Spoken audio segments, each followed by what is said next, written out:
Hay muy pocos datos sobre lo que se puede hacer en el momento dependiendo de la patología del paciente. Entonces, para ello vamos a hacer hincapié en algunos puntos. La que sigue, por favor.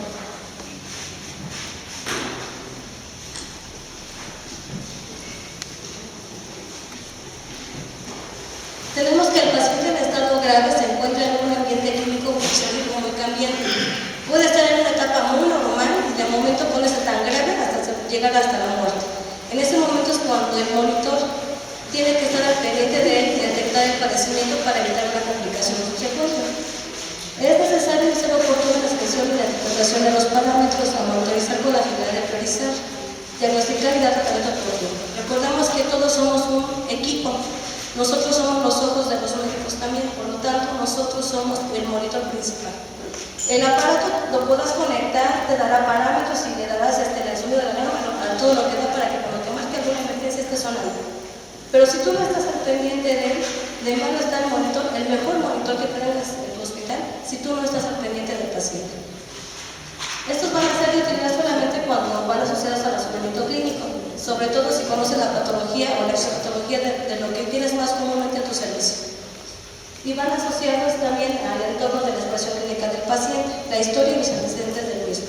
Es bien importante que no solamente veamos al paciente como una unidad, él es solamente una parte de la célula, pero también tenemos que ver los brazos también de la familia, apoyarnos a veces en la familia para saber qué padecimiento tiene, qué medicamentos toma, y si es en algún accidente, sobre todo en el caso de desastres, preguntar y a lo mejor observar qué es lo que trae el paciente a lo mejor alrededor de su unidad. Solamente podemos evitar cosas así. La que sigue, por favor. Esta pirámide nos habla que el paciente llega en un momento muy crítico donde la cúspide es lo más grave que podemos diagnosticar. Pero si nosotros no detenemos esa pirámide, va a invertirse al revés, de pasar de lo rojo, de hacer la punta, a hacer la base. Si nosotros no detenemos la cascada, va a ir de mal en peor hasta fallecer el paciente. Y viceversa, si tú lo detienes en el momento crítico, ese paciente va a mejorar en horas, en días, incluso hasta semanas. La que siga, por favor. Como objetivo tenemos observar mediante el monitor aparato o una persona, porque a veces en nuestras clínicas no tenemos aparatos suficientes ni de alta tecnología. El curso de cada uno de los varios parámetros fisiológicos que la naturaleza nos detecta para evitar las complicaciones y las anomalías. En este contacto puedo decir que el corazón juega una parte muy importante. Si nosotros no detectamos a tiempo una arritmia, una dificultad respiratoria, algo sobre todo bien importante que tenemos que verificar. Ahora, aquí viene la pregunta, ¿qué monitoreo primero? La saturación, la frecuencia, la temperatura. ¿Ustedes qué harían?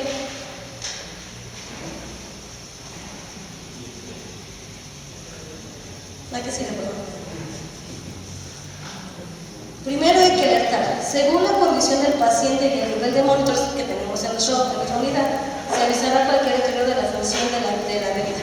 Es decir, si llega por dificultad respiratoria, lo primerito que tenemos que ver que es la saturación. Si llega por un dolor torácico, un probable zika, infarto, lo primerito que tenemos que ver también es la electrocardiografía. Exactamente el motor del corazón. No podemos brincarnos paso por paso. Yo sé que el paciente es un entorno y tenemos que monitorizarlo como de lugar. El diagnóstico oportuno permite observar el comportamiento y cambios del paciente en una condición determinada. Si nosotros no nos apoyamos en el médico, nosotros que somos personal de enfermería, no podemos trabajar, no podemos ir cada quien por su lado, tenemos que ir a la par en beneficio de nuestros pacientes. El pronóstico, la observación de las tendencias de los parámetros, te va a dar lo sucesivo lo que puede pasar. Es decir, un paciente con dificultad respiratoria que ingresa al servicio de urgencias en estado grave, le pones el saturómetro. O simplemente con la pura observación, ves que está diaforético, está cianótico y que su dificultad respiratoria aumenta. Este paciente en lugar de mejorar está empeorando. Seguramente va a requerir ventilación mecánica asistida. Entonces tú tienes que adelantarte al paciente, no el paciente avisarte que ya me estoy poniendo muy mal y tienes que correr al momento de la verdad. No, tú tienes que adelantarte. La guía terapéutica trabaja en la evaluación y corrección de las medidas implementales. La que sigue, por favor. ¿En qué casos se indica la monitorización? Generalmente en los pacientes de estado de choque o de gravedad, por hipovolemia, situación electrolítica, hemorragia, quemaduras, trauma, en todo tipo de shock, sea anafiláctico, hipovolémico, de todo tipo de shock.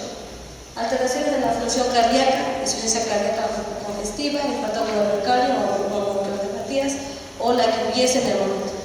Pacientes con antecedentes cardiopulmonares. Hay algo que también estuve leyendo, que son muy pocos los pacientes que llegan con epilepsias o estatus epilépticos, también tenemos que monitorizarlos. Más si se tiene que sedar al paciente en un estado de estatus epiléptico. Recordemos que el quedante para medicar a estos pacientes es con el diazepam o el midazolam. Y por segunda ocasión, segunda dosis o tercera dosis, seguramente va a haber depresión respiratoria y requerirá ventilación mecánica si no va a detectarnos a tiempo. La que sigue, por favor. Tenemos una clasificación, la no invasiva y la invasiva. ¿Cuál creen ustedes que sea la no invasiva?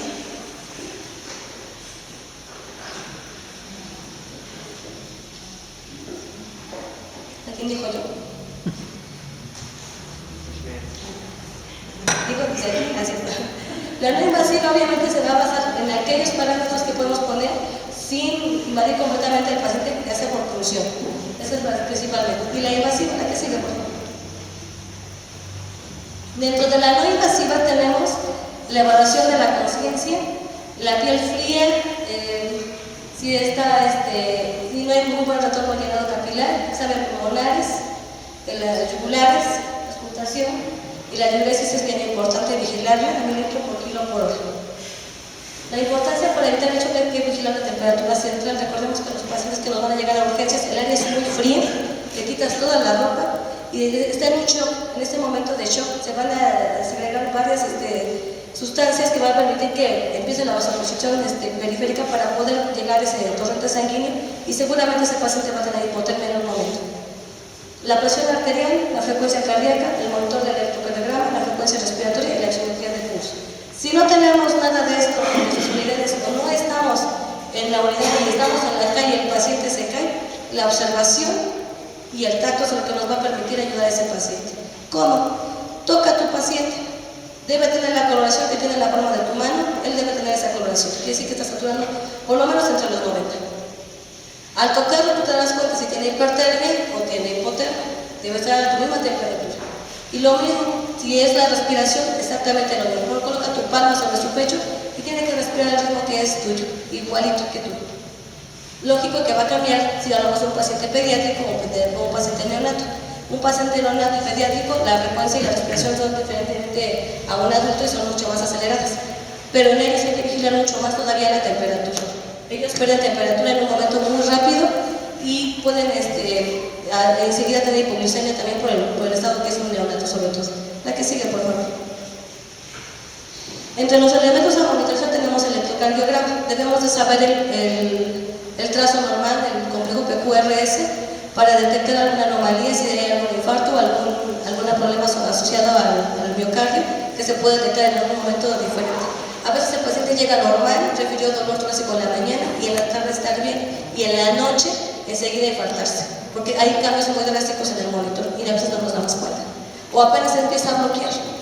Está diciendo el corazón, hey, ponme atención, me voy a bloquear, me voy a parar. Tienes que tener mucha atención en el trazo.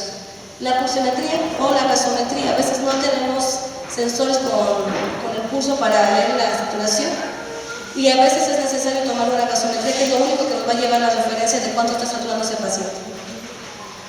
Tenemos también el sistema automático o no invasivo de la tensión arterial.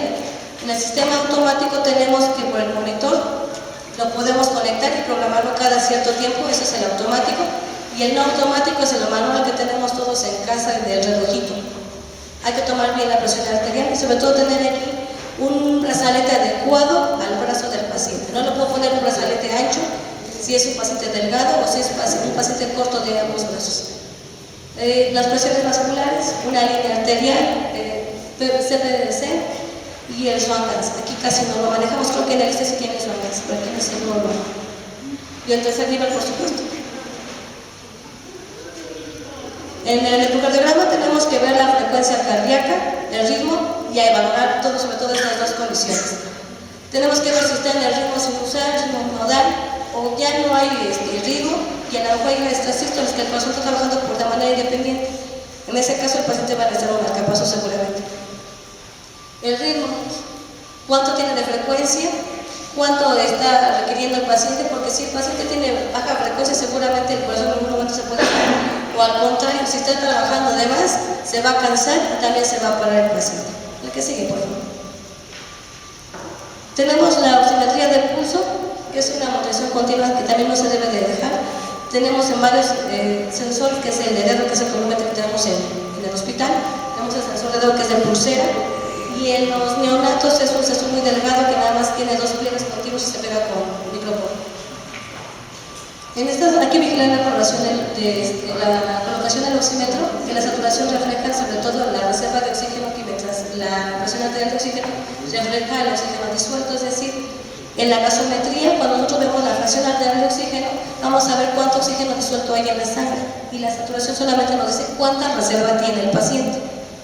Es importante ver que si no está bien colocado el sensor, puede dar lecturas erróneas, y ya nos ha pasado que está casi en la punta del dedo y te marca de saturación, porque el paciente se está moviendo. Te puede dar también un error cuando hay un falso contacto en el sensor. Por el uso se va doblando el cable y se va fracturando y da falsos errores, faltas lecturas. Es bien importante también ver que la saturación debe estar entre 92 y 94. También va a depender de la patología de base hasta 88, incluso hasta 80. ¿En qué patología se puede valorar 88 y 80? Sobre todo en los pacientes hipocosos, porque ellos ya no tienen función pulmonar adecuada. Pero lo normal es entre 92 y 94. En el estatus de sueño, el paciente puede llegar hasta 85 de saturación y se puede considerar normal porque hay reposo. Dependerá de la patología. Todo dependerá de la patología para saber si hay algún problema en la saturación. La que sigue. La capnografía, no tenemos nosotros aparatos de capnografía en el hospital, en el que yo que sepa por qué no. En la UCI hay 2 aparatos, pero tampoco los tenemos acceso. Pero son útiles estos sensores. Es igual que un sensor de oximetría de pulso. Es un método simple y no invasor que valora la eliminación del CO2 y nos ayuda a valorar y a reflejar la concentración indirecta de la concentración arterial, es decir, para nosotros funcionando cada rato con la gasometría. Cuando está aumentada, hay aumento del gasto cardíaco y hay vasodilatación marcada. Cuando está disminuida, hay insuficiencia cardíaca aguda, hay hipovolemia y hay vasoconstricción periférica. Casi siempre, por esas patologías puede estar disminuida o puede estar aumentada.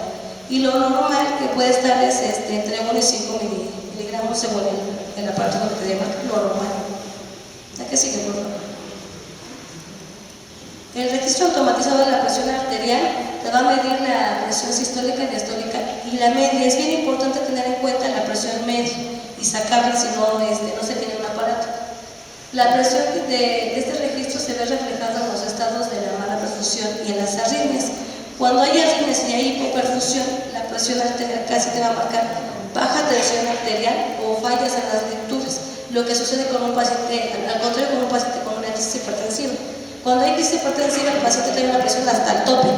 A veces ni siquiera te llega a registrar la diastólica, porque es tan alta la presión que apenas alcanza a marcarte de 220 y 190, un ejemplo, por ejemplo. Y a veces cuando están hipoperfundidos te marca una tensión arterial tan baja, pero es por los mismos problemas del paciente que viene en shock hipovolémico y con una mala perfusión. Hay que tener en cuenta el brazalete, como les mencionaba hace un momento, del tamaño adecuado a la extremidad del paciente, y se debe utilizar extremidades con riesgo de isquemias. Ahí no se debe colocar el brazalete. Y en fístulas arteriovenosas, porque vamos a dañar más a ese paciente. No hay que colocarlo en la extremidad donde se infunde la solución, porque ni va a pasar la solución y te va a tomar también correctamente la presión arterial, porque hay un aumento de líquidos en ese miembro torácico.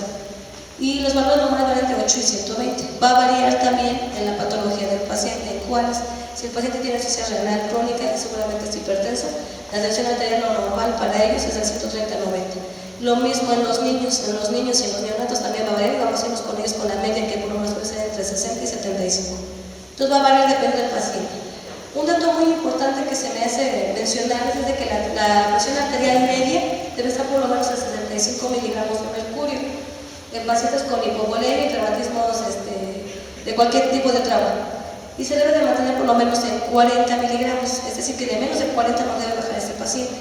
Cuando baja menos de 40, estamos hablando que hay hipoperfusión a nivel de los órganos blancos, como el intestino, los riñones, el hígado y los que llevan a ser órganos blancos. Si nosotros no aseguramos una buena perfusión tisular, ni mucho menos a nivel cardiovascular, el corazón tiene que empezar a trabajar y le va a decir a los órganos, necesito sangre. Mándenme sangre porque necesito mandar oxigenación, sangre a todos lados. Y dice el intestino, yo te doy mis reservas, llévate. El riñón da su parte y todo lo demás. Ese paciente, si no mantenemos la presión arriba de 40, en menos de 72 horas va a tener falla orgánica sistémica, empezando por la falla renal, y esos pacientes dejan de orinar. Entonces, por eso la importancia de que si nosotros detectamos la presión arterial menos de 40, inmediatamente investiguemos qué es por daño hipovolémico, está sangrado, hay que ver dónde está sangrando y detener la hemorragia. Si está por algún tipo de shock anafiláctico, ver qué es la toxina que está causando el shock anafiláctico y con tratamiento de detenerlo. Puede ser antipiréticos, antibióticos, una sepsis, etc. Les puede hablar mucho de muchos casos de los pacientes con sepsis. Y cuando hay traumatismo craneoencefálico, ahí cambia la tendencia. Los datos de hipertensión intracraneal y la presión arterial media debe estar por lo menos en 90 miligramos para asegurar la perfusión cerebral. Cuando baja menos de 90, ese cerebro se está dañando porque no tiene suficiente circulación arriba y no tiene intercambio de oxígeno y CO2. Y seguramente ese paciente va a quedar con daño cerebral de por vida. Entonces, hay que tener las dos consideraciones. Si es traumatismo por shock, menos de 40 no debe bajar. Y si es traumatismo, que estar arriba de 90. Aunque esté hipertenso el paciente, porque solamente así vamos a asegurar que el flujo cardíaco va a aumentar con mucha fuerza hacia arriba y va a mantener la circulación cerebral. La que sigue, por favor. Entre la amputación invasiva tenemos una línea arterial. Aquí en el hospital nosotros no podemos manejarla, aunque pudiéramos implementarla con la producción de una línea arterial. Igual que se canaliza una vena, se puede canalizar una arteria. Es mucho más difícil, obviamente. Se puede manejar una línea arterial infusiéndose solución con heparina, y para evitar el retorno se podría poner un brazalete de un manómetro arriba. Es cuestión de implementar a lo mejor, tal vez en algún día no muy lejano. La idea es que tiene una línea arterial, va a ser con la toma de muestras, y toma de muestras se cada otro al paciente, y vamos a evitar la venopunción consecutiva en los pacientes. Otra amputación invasiva tenemos el cateterismo cardíaco derecho, el catéter venoso central, que también te va a servir para tomar algunos parámetros, como en el caso de la PVC, y el Swan-Ganz.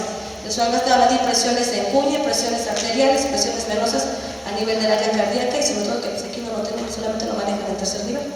La que sigue, por favor.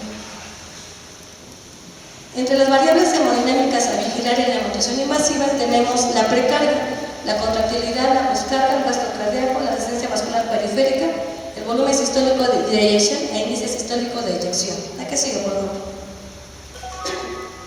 En la precarga es la carga o volumen que se distiende el ventrículo izquierdo antes de la contracción o sístole, es decir, todo lo que llega a la aurícula izquierda y el ventrículo izquierdo antes de empezar la contracción cardíaca. Cuando hay algún sangrado o algún volumen, esa cantidad de sangre no llega, se queda atascado ahí y el corazón empieza a trabajar con menos cantidad de sangre y empieza a haber disminución. Obviamente, si hay menos carga del lado izquierdo, obviamente va a salir menos concentración de sangre y viceversa. Está determinada por el volumen de sangre final del periodo del llenado ventricular. La presión venosa central y la presión de la aurícula derecha expresan el entorno de sangre del lado derecho del corazón.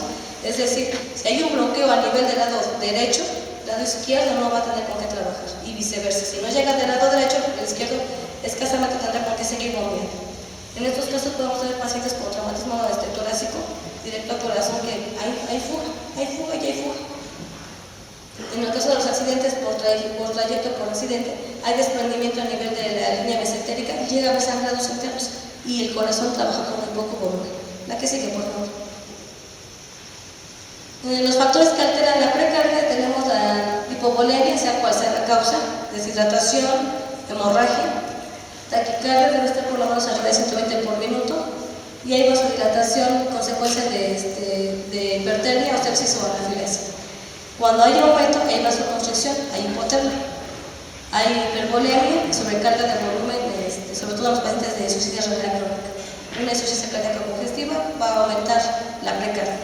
Quiere decir que va a tener más carga el corazón para trabajar y tiene que agrandarse más para poder bombear ese volumen extra que está trabajando. O sea, ni un lado es bueno ni un lado es malo, debe ser lo normal, ni menos ni más. La que sigue, por favor.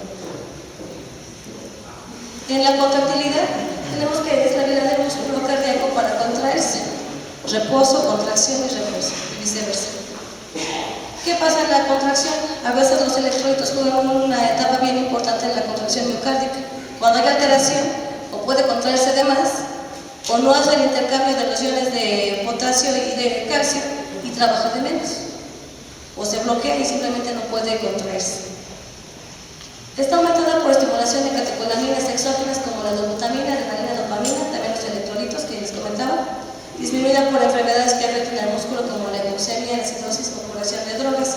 Algunas drogas, en los casos de los pacientes que nos pueden llegar a urgencias por sobredosis, también hay relajantes musculares que también, aparte de relajar el músculo de la respiración, los músculos irreflexivos cuando el paciente cae en una crisis convulsiva, también a la dosis alta también te va a relajar el músculo cardíaco porque el corazón es un músculo y te lo va a paralizar.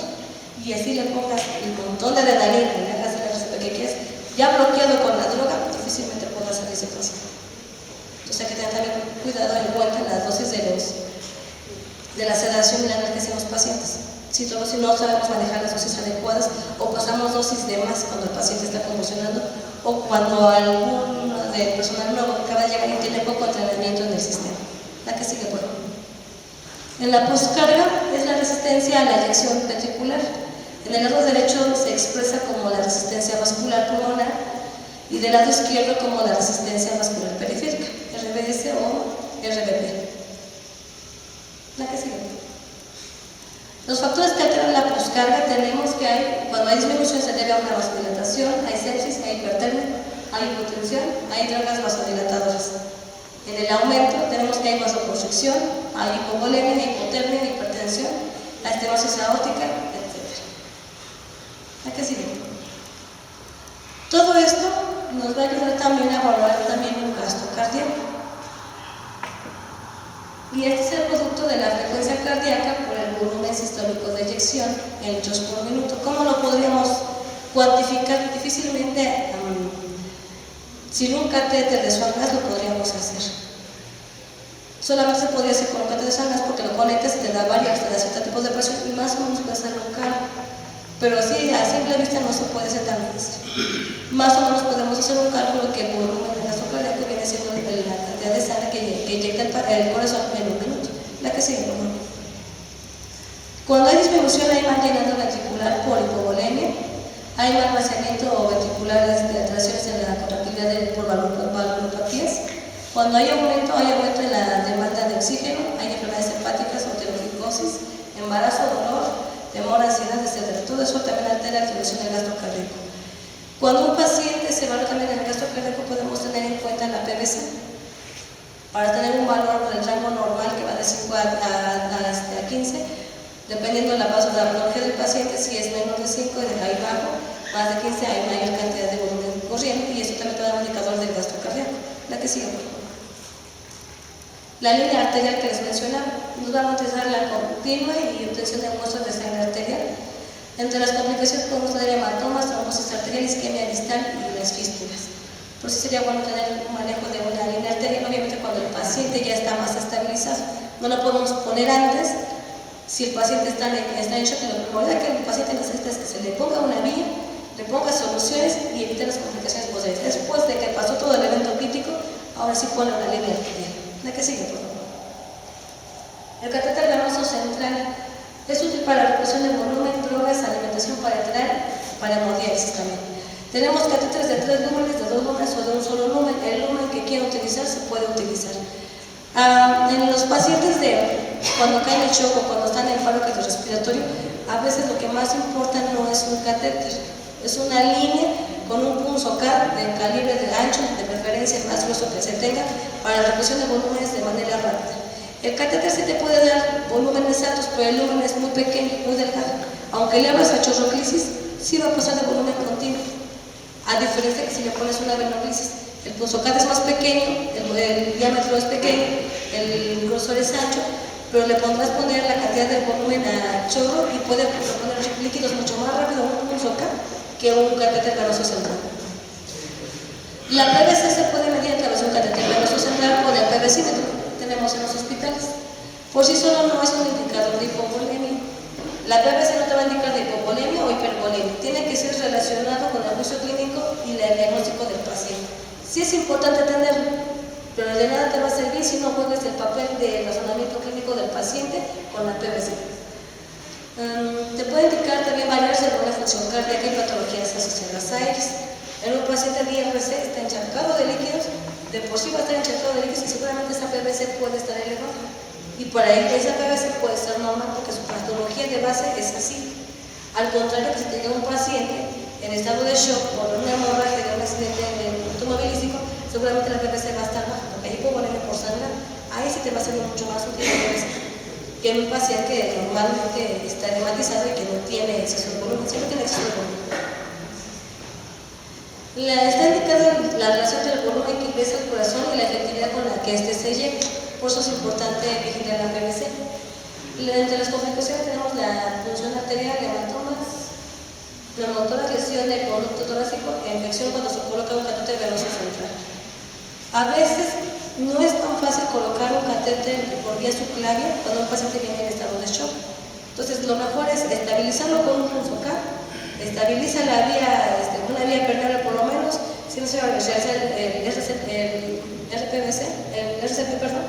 si no se va a realizar esas maniobras, entonces estabilízalo primero y ya luego coloca el catéter. Lo mismo pasa con el monitoreo. Investiga de qué es tu paciente. ¿Es de shock hipovolémico? Bueno, entonces coloca el electro y pon el sensor y coloca el oxígeno. Seguramente ese paciente va a necesitar oxígeno. Por eso la importancia de que nosotros nos adelantemos al paciente. La que sigue, por favor. El catéter de Swan-Ganz es importante mencionarlo, aunque no lo tenemos, a lo mejor dentro de unos cuantos años pudiéramos tener con la nueva apertura del hospital que viene para acá. Te va a permitir analizar el perfil hemodinámico y la caracterización etiológica de la hipertensión o hipoperfusión.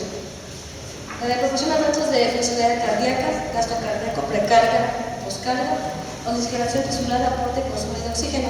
La ventaja de tener un catéter de Swan-Ganz es que va a ir hasta la presión cunea, hasta la mezcla directa de la arteria pulmonar y vas a tener una gasometría mixta, tanto capilar, tanto venosa como arterial, y te va a dar una certeza de lo que el paciente realmente tiene en este momento.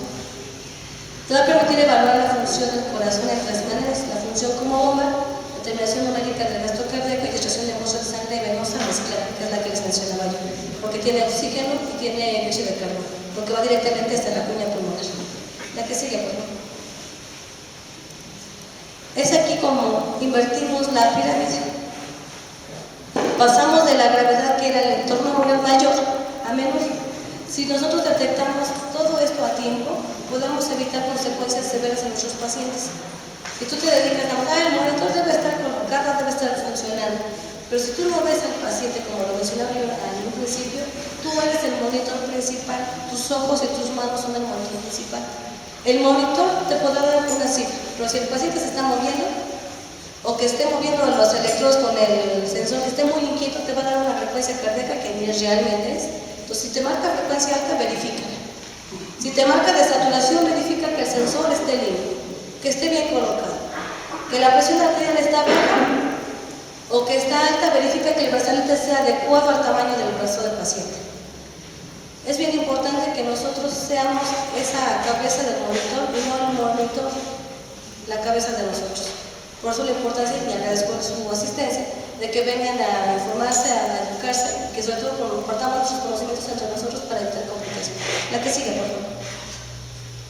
En conclusión, podemos decir que la figura de un líder en el trabajo es esencial para el trabajo en equipo. Puede ser un líder el personal de enfermería o el personal médico en el momento de la gravedad del paciente, porque todos somos un equipo y debemos trabajar al parejo igual. Lo mismo pasa con los técnicos en urgencias. Ellos ya llegan con el tratamiento preestablecido y a veces empezar de cero no conviene. Conviene más seguir con lo que ellos empezaron y continuar con el tratamiento para que por mejora de nuestro paciente. Solo brindando una atención oportuna y de calidad a través del personal entrenado para la tarea de forma eficiente es posible cumplir con la meta, que es salvar a nuestros pacientes. Orientada a reducir aquellas normas prevenibles en pacientes por traumatizados. ¿La que sigue, por favor? ¿Alguien tiene alguna pregunta?